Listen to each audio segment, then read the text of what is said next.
Passo, então, a palavra ao senhor Edmar Borges Freitas. Bom dia a todos. Pessoal, eu sei que o pessoal está cansado. Flávio, parabéns pela sua palestra absolutamente elucidativa. O Flávio vive muito tempo na Europa, um especialista de altíssimo nível em projetos around the world, não é só do Brasil, não. E agora está no Brasil. Senhores, aqui eu estou com 4 chapéus. Fundador da Abrem e conselheiro. Projetista de PCH há 40 anos, com 72 usinas rodando. Usuário do BNDES desde 91. A nossa conta na Caixa é de 37. Nós temos um SA de energia familiar, eu sou a 4ª geração. E eu acho que eu sou o 2º projetista do mundo de PCH, mas o BNDES nos ajudou. Meu avô, a primeira usina nossa entrou em operação em 1928. Na memória da eletricidade, a gente está lá entre os 6 primeiros. Mas eu tenho um outro chapéu também, projetista de eólica, de solar, e temos alguns gargalos. As pessoas metem o pau, por exemplo, viu, Flávio, que o BNDES é lento, que o BNDES não apoia ninguém de pequeno porte, mas o que o pessoal não sabe é que nós, brasileiros, eu sou engenheiro e financista, nós, brasileiros, não valorizamos a parte contábil das empresas. Qual é a consequência? Você cria uma empresa, pequeno capital social, vai enrolar o fisco. Proporcionalmente, na mesma proporção, você fecha as portas dos bancos. Então, o BNDES tem uma séria dificuldade. Por que eu posso falar isso? Eu falei que eu usei o BNDES de 91 a 94. Aí virei MSA, tivemos governança corporativa, aí passamos a pegar muito dinheiro lá fora, 3% ao ano. Então, até de 94 a 2020, a gente não usou o BNDES. Mas convivemos com tanta gente precisando de projetos de financiamento. E ontem, o senhor deveria estar aqui, Sr. Torreão, ontem teve um cidadão que fez a palestra aqui, meio exasperado, porque quando se pede a garantia para fazer um projeto, vem uma outra pessoa que pede a garantia da garantia. Então, não sai. Então, senhores, por incrível que pareça, nós criamos uma empresa de financiamento para complementar garantias reais, deve ter 5,4 bilhões de ativos para garantias reais no nosso balanço, e, por incrível que pareça, teve anos que foi a gente utilizar isso para fábricas de joia, para geração de pequeno porte, geração distribuída. E tem outro fato que a gente precisa relatar. Falou-se tanto, de novo, nas pressões políticas em cima do BNDES. Mas, na pandemia, ele não pode falar isso, porque seria coruja que gava o toco, pau dela. Mas, na pandemia, o BNDES chegou a emprestar 1,25 ao ano, com FGI emergencial. A nossa humilde empresa captou no Bradesco 1 milhão, 8 milhões no Safra e 20 e poucos bilhões de Daicoval, sem hipotecar nada, com garantia do Tesouro a 1,25 ao ano, mais o spread do banco variou de 2 a 3, não dava 5% ao ano. Aí vem a pergunta, por que 23 milhões de CNPJ, só 4.900 empresas captaram esse dinheiro? Eu não fui em nenhum banco, os bancos foram nossa empresa. Porque nós, brasileiros, não temos governança corporativa. Nós, brasileiros, não seguimos normas contábeis internacionais. O Brasil assinou uma lei de convergência contábil que a gente não segue.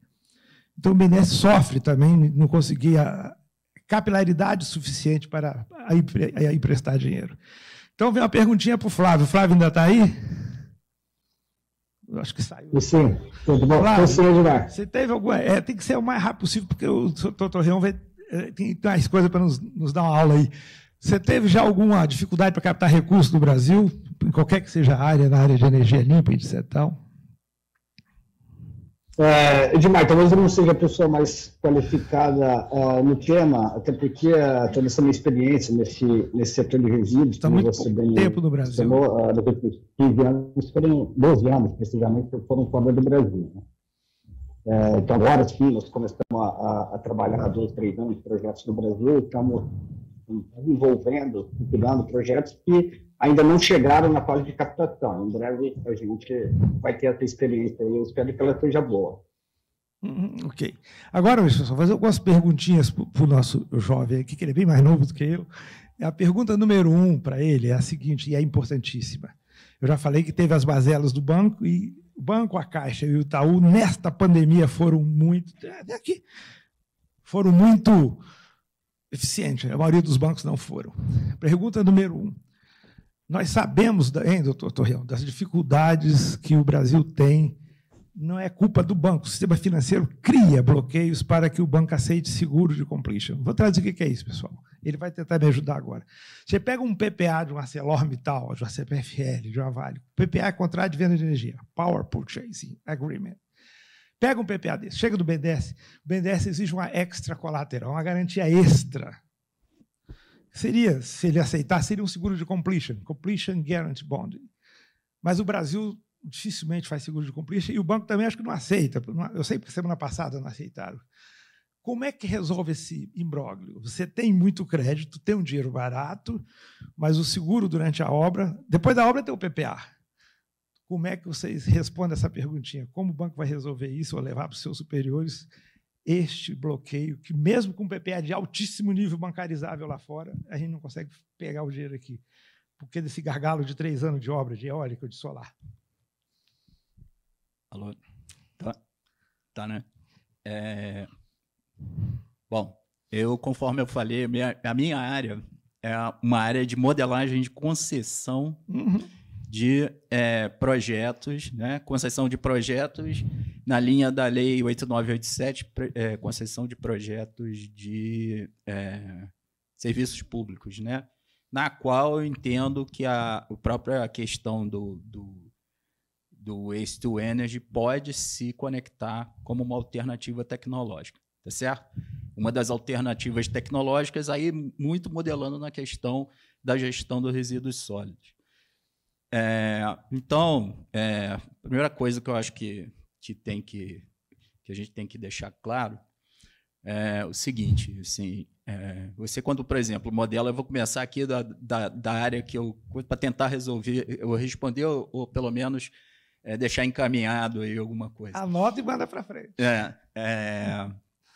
Então, você, por exemplo, quando você modela uma concessão, nesse caso, pode ser uma concessão de saneamento, uma concessão de resíduos ou uma concessão de uma rodovia, né? Você faz um primeiro projeto, conforme eu mostrei ali, que é um projeto conceitual, né? Esse projeto conceitual ele vai a mercado,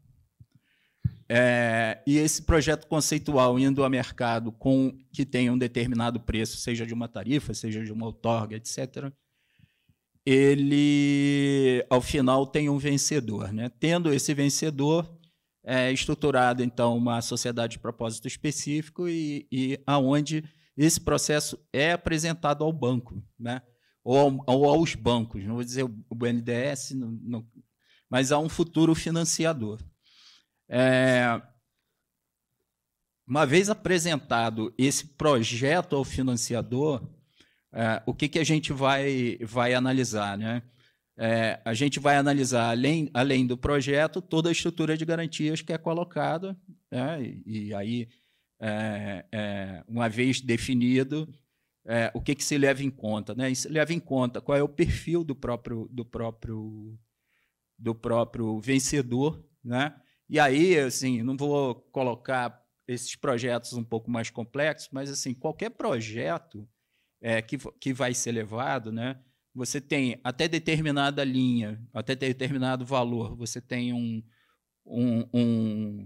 recurso que é colocado através de um canal indireto, e aí são os diversos agentes BNDES automático. Pode ser o BNDES automático, ou você vai no seu agente financeiro e, a partir dali, você vai... a gente tem uma taxa básica e aí o seu agente financeiro vai estruturar, né, vai fazer uma análise do seu perfil de crédito e vai estabelecer a linha de crédito. Acima de determinado valor, você vai diretamente ao BNDES com o seu projeto. Então, e aí, assim, dependendo do tipo do projeto, dependendo da área, você tem algumas estruturas de garantia e algumas estruturas que são financiadas. Diretamente sobre a sua pergunta, pelo que eu entendi, você disse assim, eu chego com um determinado título, né, e esse título ele não é aceito como garantia no seu processo. Né? Não, ele é aceito, sim. O PPA ele vale 20 anos, os bancos todos aceitaram, inclusive o BNDES, esses PPAs bancarizáveis. O problema é que o BNDES é o único que exige uma garantia durante a obra. Na realidade, o BNDES nunca fez uma operação de Project Finance strict to sense. Project Finance nunca houve no BNDES, porque não tem que botar garantia extra. É isso, eu ia chegar aí, né? Exatamente. O BNDES, ele põe no site Project Finance, não poderia botar, porque ele nunca fez Project Finance. A Eletrobras, eu fiquei 20 anos na Eletrobras. Nós fizemos, eu sei que você é jovem, não tem nada a ver com essa história. Não sou tão jovem. Nós fizemos 20 anos projetos. O primeiro múltiplo de Manso foi em 99. Tentamos o BNDES, o Project Finance. Adivinha o que aconteceu? Tivemos que fazer com o Banco Mundial e com o JP Morgan, porque a Eletrobras, que já tinha ações listadas na Bolsa do Brasil, tinha a ADR, American Deposit Receipt, na Bolsa de Nova York, nem assim o BNDES aceitou. Querer garantia extra de Furnas e da Eletronorte, que são 99,7% do tesouro da Eletrobras, vocês podem desistir que não tem Project Finance no BNDES. Você vai ter que botar uma garantia que não é seguro, porque os bancos, aí é culpa do banco. O cartel dos bancos, a Febraban, não deixa botar seguro. Você tem que pegar seguro externo. O seguro de completion você pega no exterior. Aqui os bancos cobram 5,5%, você faz na Lockton em Kansas a 1,2%. Aí o BNDES aceita. Seguro brasileiro ele não deixa aceitar. Aí não é culpa do banco, é cartel. Mas o dinheiro é interessante e eu estou pedindo ajuda. Avise os seus pares que é recorrente no mercado, eu estou nele há 46 anos, não conseguimos pegar operações do BNDES, porque a energia é muito intensiva em capital. Senhores, o menor parque eólico custa 40 milhões de dólares. Cada torre daquela de 6 mega custa 21 milhões de reais. A gente está fazendo 900 torres eólicas, 17 bilhões de reais, nem um centavo do BNDES. 17 bi. Eu gostaria de fazer com o BNDES. Não estou culpando nem ele, nem o banco. Estou culpando que tem que falar lá com o Guedes que a estruturação de projetos sem Project Finance na área de infraestrutura simplesmente não existe. Por quê? Como é que você vai botar uma garantia, um extra colateral, uma garantia extra durante a obra? E é a mesma coisa que dizer que o PPA da ArcelorMittal não vale nada, da Vale não vale nada, e a gente é doido que vai pegar o dinheiro do projeto e vai subir. Só que eles esqueceram que mais da 80% do recurso de eólica e solar é supplier credit. A gente não vê a cor do dinheiro, é como se fosse um Finame. O dinheiro vem lá, você pega um projeto da Nordex, o equipamento da Nordex em Hamburgo, o BNDES dá o dinheiro para a Nordex, a Nordex dá o equipamento para a gente. A Nordex é listada nas bolsas europeias. Por que eu estou preocupado, então? Eu estou, repito, pedindo ajuda para quebrar este gargalo. O BNDES tem dinheiro interessante, tem uma equipe absolutamente treinada, mas tem uma política acima do banco que impede de usar seguro de completion. Metade do pessoal do banco não sabe o que é completion guarantee bond. Não é culpado deles também, não. Nunca usou. Você não sabe que você não precisa utilizar. Seguro de conclusão de obra. É diferente de seguro de performance. Totalmente diferente. Então, esse assunto, eu estou pedindo ajuda a você encarecidamente. Todos os projetos de waste to energy vão morrer na praia, porque não vão conseguir apoio do BNDES. Não é culpa, repito, pela terceira vez do BNDES. Tem projetos de eólica e de solar que o cara ganha o leilão e perde a obra. Tem quase 20 giga parado. O cara ganhou o leilão e não consegue pegar dinheiro do Brasil, porque ele também é culpado porque ele não tem governança corporativa para pegar lá fora. Se ele for SA de capital aberto, ele pega dinheiro a 1,2 ao ano nos fundos nórdicos. Se ele for SA de capital fechado, no nosso caso, 2,4 a 3 ao ano. Nós não vamos usar o BNDES nunca para pegar financiamento. Mas o grosso da população não tem isso. Então, a sua ajuda para divulgar essa situação é fundamental. A doutora Solange lá botou 2 funcionárias, me procuraram para falar comigo, eu coloquei toda essa... Eu não procurei o BNDES, eles que me procuraram. Fizemos uma conferência call de 2 horas. Falei, gente, não tem como voltar ao BNDES. Mas você foi do BNDES em 94. Falei, 94 era outra realidade. Não tinha esse seguro, não tinha essa garantia extra durante a obra. De 91, 94, nós usamos o BNDES intensivamente. A gente, o Minerva, o Bertinho, o Friboi, todo mundo usou isso. Agora é muito difícil. Então, eu sei que o Minerva pode usar, porque é um frigorífico imenso, exportador de carne, como o Friboi, como o Minerva Food e o Brazilian Food. A gente fez energia para eles, eu digo, a comercializadora de energia e o projeto energético deles.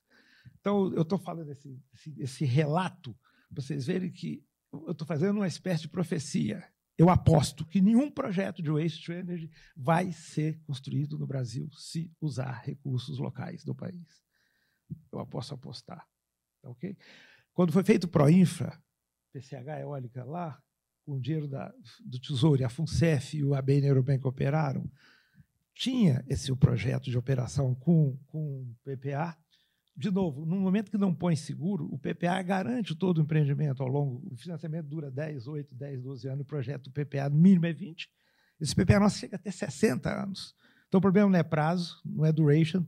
Nosso grande problema é o período da obra, quem é que vai garantir. Está dado o pedido de ajuda, ele é dramático. Ontem, você não viu aqui o rapaz reclamando exatamente disso.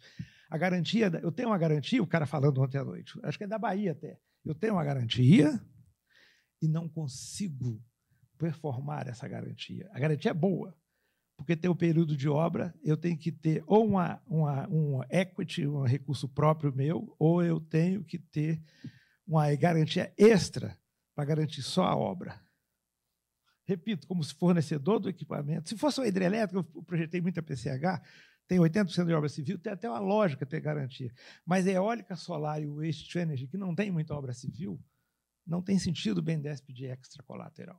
Então, não vai rodar, porque não tem essa complementação de uma garantia da garantia. Eu sei que vocês estavam aqui ontem e viram o rapaz. Ontem tinha muito mais gente.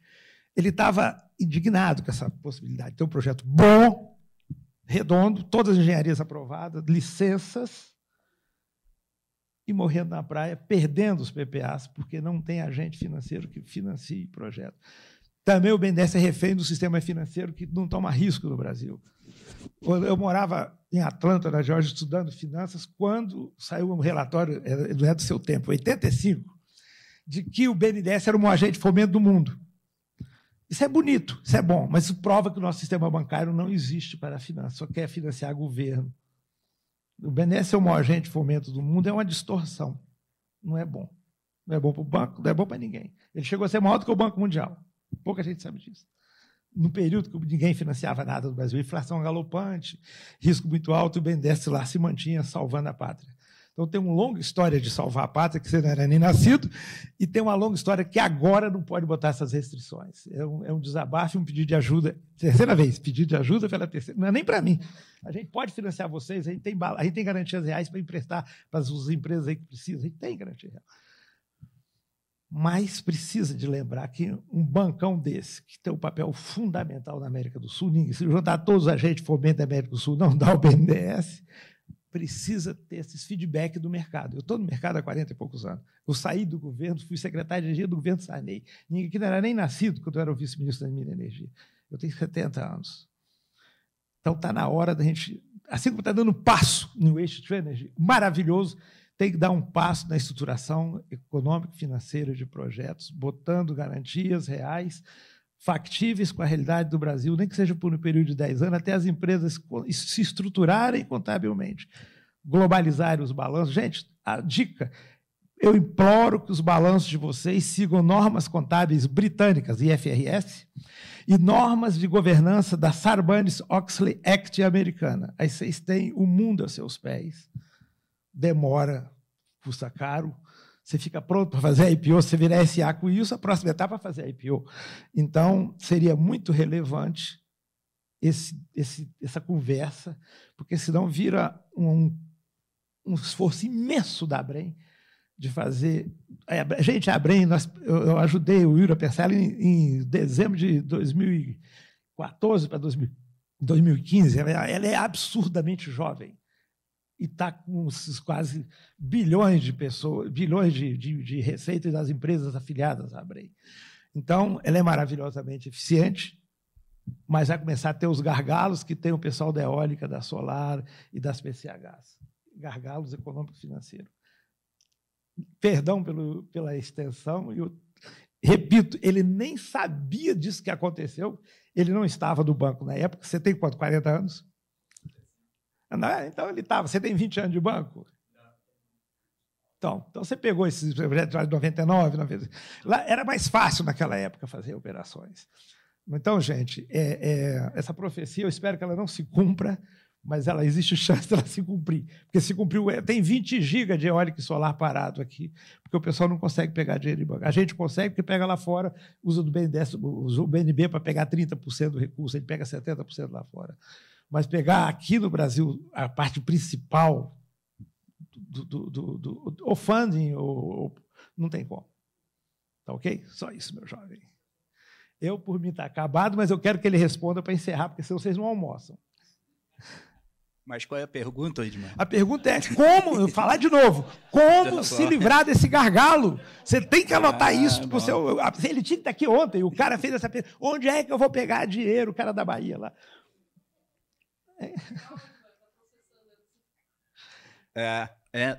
Com relação... Então, voltando as garantias lá. A questão das garantias, né? Bom, você tem o canal lá junto com o banco para apresentar esse tipo de play. Eu já apresentei, mas é bom divulgar, porque é uma necessidade. Ontem o cara reclamou disso. Você tem lá o canal, né? A nossa área de financiamento, eu tenho certeza que ela vai escutar e tentar ver qual é a melhor solução, né? Porque não necessariamente significa, né, que a gente vai tentar escutar e tentar ver a melhor maneira de se atender. Com relação à questão do financiamento, né, como você falou, o banco é um banco que tem décadas financiando a infraestrutura do Brasil, o desenvolvimento do Brasil. Às vezes, ele é até o único que financiava. Exato. Então, tem que se fazer uma análise de cada projeto, né, para entender o que está acontecendo, qual é a melhor maneira de apoio. Como eu falei, você tem apoio direto, você tem apoio indireto. No nosso caso aqui será sempre direto. Eu imagino que sim. Por causa do tamanho, a escala mínima de qualquer projeto de lixo é 150 milhões de reais. Passou de 60, deixa de ser BNDES automático, vira FINEM. Eu conheço os políticos operacionais deles, que a gente está nisso há 42 anos. Então, voltando, essa questão do Waste to Energy, né? Essa questão do Waste to Energy, ela vai estar sempre ligada a um projeto, no caso aqui, ou um projeto de concessão, ou um projeto de prestação de serviço para uma... Mas pode ser uma parceria público-privada também. Pode ser, então, eu ia chegar aí. Essa questão da modelagem da concessão, né, e aí concessão estrito lato sensu, né, ou uma concessão comum, e aí voltada à tarifa, ou uma concessão via parceria público-privada, esse projeto vai definir qual a rota tecnológica que você vai usar. Qual é o meu entendimento enquanto já estou há alguns anos nesse processo de estruturação de concessões, né? Lembrando que você faz o projeto, você tem uma barreira aqui, um Chinese Wall, né, desse projeto que a gente fez, e depois o vencedor desse projeto, que eu não sei quem vai ser, porque eu estou fazendo a concessão, estou fazendo a licitação, vai apresentar um projeto e uma rota tecnológica que vai atender aquela caderno de encargos e aqueles indicadores de performance, vamos dizer assim. Então, um exemplo, por exemplo, da questão do resíduo. Aí eu vou querer que se colete, você tem que estar preparado para coletar até X toneladas, você tem que dispor isso de maneira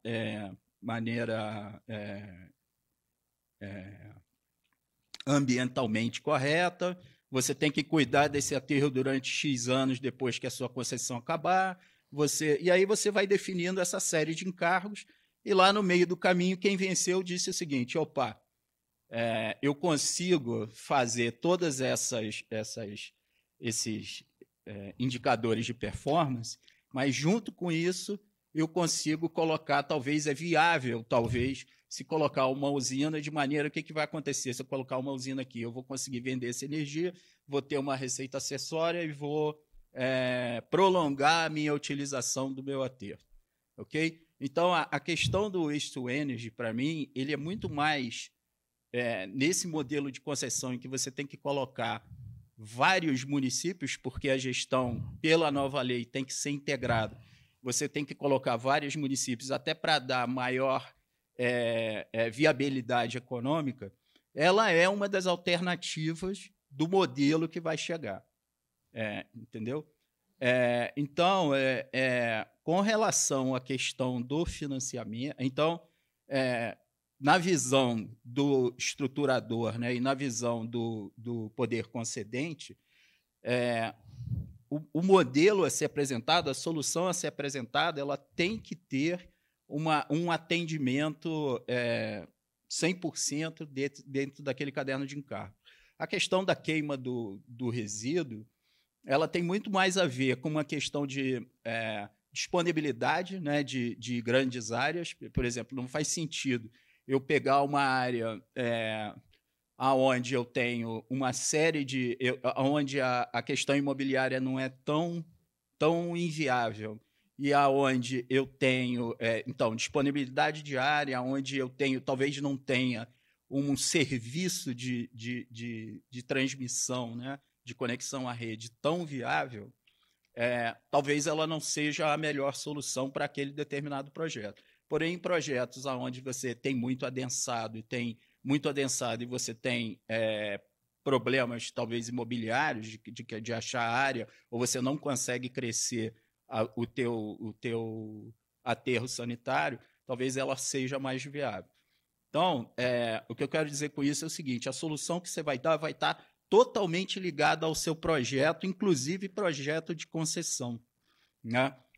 E as garantias e o modelo que vai ser exigido em cima daquele projeto que você está fazendo. Você fala, eu não tenho Project Finance hoje, eu não consigo fazer o Project Finance hoje. É fato, é uma política do banco que está sendo estudada uma alteração, mas essas alterações elas dependem muito, né, de uma avaliação um pouco mais profunda, mas está sendo estudado maneiras de se é possível se viabilizar esse tipo de coisa. Hoje, um Project Finance que não acesse os recursos corporativos, por exemplo, garantias corporativas, hoje ele ainda é incipiente, ele não está disponível no banco, eu acho que não está disponível... no Brasil, canto não. Exato. É um processo de evolução do nosso mercado, né? De evolução do nosso e também, e a minha visão particular, tá? Uma maturação, uma maior maturidade do nosso sistema de seguros, porque também você não pode imaginar que o teu agente financeiro vá cumprir ou vá comprar o risco de se completar um risco de obra se você não tiver toda uma estrutura de seguro, né? de seguradores, de agentes seguradores, EPCistas bem estruturados e que consigam comprar o risco dessa completude ou desse complemento de obra, né? Se você não tiver toda uma estrutura em volta, eu preciso de alguém que compre o risco, esse risco de execução. Eles fazem, mas eles cobram 5,5%. No exterior cobram 1,2%, na Ásia 0,8%. A questão é muito mais uma questão de como o mercado ele é estruturado, entendeu? Porque você eu vou fazer um Project Finance. Ok, mas o que isso significa? Significa o quê? Que eu vou pegar todo o recurso, a geração de caixa do meu projeto vai pagar o financiamento que eu estou tomando. Mas, para isso, para quem está tomando esse financiamento, o que acontece? Eu sou agente financeiro. Você me apresenta o projeto, eu preciso de uma série de agentes em volta que assumam também essa garantia, ou a garantia de execução. Não vai ser o BNDES que vai assumir o risco da execução do projeto. Ele vai buscar ou empresa... Eu estou falando, gente, em tese não estou falando, estou falando. Tá? Eu entendo que o agente financiador ele vai buscar, se existe no mercado, empresas seguradoras que consigam segurar aquele risco, com quem consiga se dividir aquele risco. Ele vai buscar se empresas construtoras assumem num nível que seja considerado ideal o risco de se executar aquela obra, de maneira em que você consiga diluir ao longo do cadeia aquele risco. Você não pode querer impingir a um agente financeiro, vai dizer, olha, não, eu vou fazer aqui, está aqui o meu negócio, você segura aqui o risco da construção e lá na frente O fato é, o nosso mercado ainda precisa amadurecer um pouco, na minha visão, a ponto de surgir esses tipos de agentes, que não são somente agentes financeiros, agentes de engenharia, agentes de mercado, agentes do mercado de seguros, a fim de que você consiga, porque isso, na verdade, é uma engenharia financeira, uma engenharia de execução, né? Então, assim, não sei se respondi. Não, tá ok. Vamos mas almoçar. Eu tô falando em vamos tese. almoçar, senão os dois ali matam a gente, nós dois seremos escalpelados daqui a pouquinho. Eu não sei se respondi, mas eu estou falando em tese por quê? Porque qualquer projeto que você faça, imagina você pegar um projeto, um problema, um projeto de rodovia que não existe, ou um projeto de, sei lá, de um hospital, vamos falar, um projeto de resíduos sólidos mesmo, que é o nosso fórum aqui. Você pegar algo que não existe e que vai ser executado por um agente privado, futura. Um agente privado, e que ele tem que apresentar toda uma estrutura de que aquele negócio é viável para apresentar para um agente financeiro, e o agente financeiro ele vai ter que avaliar quem é essa pessoa jurídica, como é que está estruturado, quais são as garantias. Não tem jeito, não tem, é muito complexo, é muito complicado você querer repassar ao agente financeiro todo o risco dessa estruturação se você não tiver desenvolvido em volta uma série de agentes que vão dividir o risco com essa instituição, entendeu? Por quanto eu estou satisfeito. Não sei se nosso amigo tem alguma pergunta aqui. Flávio, podemos encerrar, Flávio? O pessoal quer almoçar. Vamos lá, vamos almoçar. Tá ok. Por mim, tá ok. Pode encerrar. Tá ok. Muito obrigado a todos, gente.